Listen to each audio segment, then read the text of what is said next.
3 AI stocks that not many people are talking about, but actually you might want to start paying attention to. The AI revolution is here, it's happening, there's no doubt about it. We can see that already businesses are prioritizing spending their money on this area and budgeting more and more towards integrating it into their business. So which companies, which stocks will do well in this societal shift? Well, there's some really known companies, the likes of Tesla, Nvidia and Palantir. All of those companies are ones that I am particularly bullish on. But which are the companies that could also be a 10x for investors, but not many people are actually paying attention to? In today's video, we are going to cover some of those options, and creating this video has definitely made me more interested in some of these companies, potentially for my own main portfolio. Do let me know if you own any of these already or if they are on your watch list for 2024. The first stock is a company that combines a traditional, proven profitable and in-demand industry with artificial intelligence. This one is an insurance tech company and they are not yet profitable. In fact, it is very early days for them still, as they only went public in July 2020. So it is risky for sure, but it also could have a potential high upside. It is Lemonade, which is a weird name, I know. And they sell insurance products on a digital platform, and they use AI to inform and leverage everything they do, ultimately reimagining and reinvesting the way that people actually buy different types of insurance. There is one thing about this company that not all investors are going to love,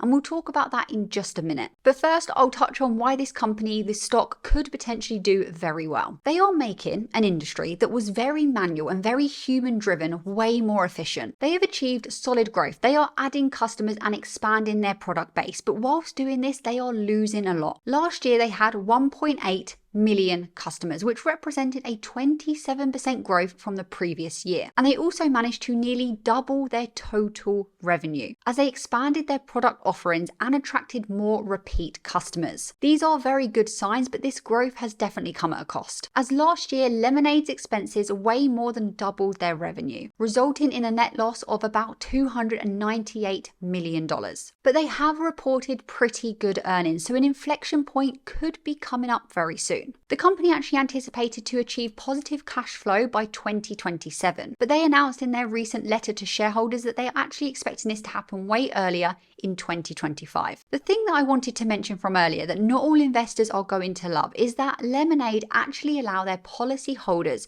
to donate any remaining funds after the claims are paid to the charity of their choice. So it's something to be aware of, and we need to see how they're going to balance being charitable and being profitable. We can see here that their revenue growth year over year is being given a score of an A+, 92.74%, which is really good. And then their forward revenue growth is also being given a score by Seeking Alpha as an A+, 59.12%. If you want to try out this platform for your own stock research, it's called Seeking Alpha, and today, the 5th of January 2024, is the last day that they are offering their New Year sale. It ends at midnight Eastern time, but if you are within the time frame, then use the link in the description below. Clicking on that link will get you a 7-day free trial. This means you can try it out yourself and actually see whether you think it is valuable. If you decide it is, then that link will also get you 30% off. If it has already gone past the 5th of January, it is still worth clicking on my link in the description below, because there may be another offer running, and doing so helps support this channel. We're now just taking a look on the peers section here, and we can see that there are some competitors in the same industry, but personally I've never heard of these other companies, so I don't know how great they are. You could do further research, of course, but this page is great because it shows you how each company has been performing compared to each other, and also it gives some ratings. Again, you can compare them between each company. I can see that Lemonade is being given a buy, a hold and a hold, whereas other companies here are actually being given stronger ratings. So you may potentially want to dig a little bit deeper there. And then we can see some really interesting quant factor grades depending on valuation, growth, profitability, and so on. Now let's just see how Lemonade stock has actually compared to the index, the S&P 500. So over the last 1 year time period, it has underperformed the index, returning investors 15.75%. And then when we expand to a 3-year period, we can see that it hasn't done too well. Actually, it's down by 85.35%, way underperforming the index. But what we can see is that when they went public, they had a massive surge, as you do tend to see when a company goes public. But since then, the stock has actually fallen to current prices. But remember, the past performance doesn't indicate the future performance. For the next one, we are completely shifting sectors. We're going to go from a traditional sector of insurance to a way more modern sector, gaming. The gaming sector actually marries up perfectly with AI, in my opinion. And the stock we're going to be talking about is Roblox, ticker symbol RBLX. Roblox is actually a really interesting. It's a platform and a game creation system. It allows users to actually design and create the games, and it also allows users to play the games other users have created. And they can create these games with absolutely no coding experience. So the total addressable market, the people that can actually create these games, is pretty big. You don't have to create games either. You can just be a consumer of these games. But for the people that actually are creating the games, they can share these with other users and monetize them. They can monetize the game itself and or monetize elements, items within their games. And this allows them to earn an in-game currency called Robux. But this actually does convert to real money. And like we saw with Lemonade, this company only went public very recently in 2021. They did very well during the pandemic, as you can imagine, with loads of students at home, other people at home looking for things to do. This has slowed down since the pandemic, but even so, you can see here that their daily active users and total hours engaged is growing well. And from my research, there are a few potential competitors, but not really any meaningful ones that I'm seeing yet. So as long as they keep gaining daily active users that are playing, producing and monetizing new games, I see them only expanding. And you can see here that on average, users are now spending more time on Roblox than on TikTok, Fortnite, YouTube, and Instagram, which is pretty insane considering some of those names are massive. And like we know, with any investment comes risk, and this company is not yet GAAP profitable, and they are actually focusing on capturing as much market share as they can. And hopefully then down the line, profitability will follow. Just looking at the rating summary here, Seeking Alpha analysts are rating this currently as a hold, but Wall Street is saying buy and Quant is saying a hold. So a little bit of a mixed bag, but no sales there, which is pretty good. Of course, always do your own research. Never just base it on what Wall Street analysts or any other analysts are saying. Just having a look at the income statement, the revenues have been increasing year over year, which is a good sign. Let's just look at this on a quarterly basis as well. Total revenues on a quarterly basis are also increasing. I'm on their balance sheet now and I can see that their long-term debt is actually over 1 billion, which may be an issue, but with lots of growth and actually interest rates coming down, could this stock still be a screaming buy right now, given all the potential that it has? Let me know your thoughts in the comments below. So how has Roblox performed compared to the S&P 500? Well, over the last 1 year period, it has outperformed the index by over double. You can see here it's returned investors 46.90%, when the S&P 500 returned 21.69%. But you can also see, as we do tend to with companies like this, it is a little bit more volatile.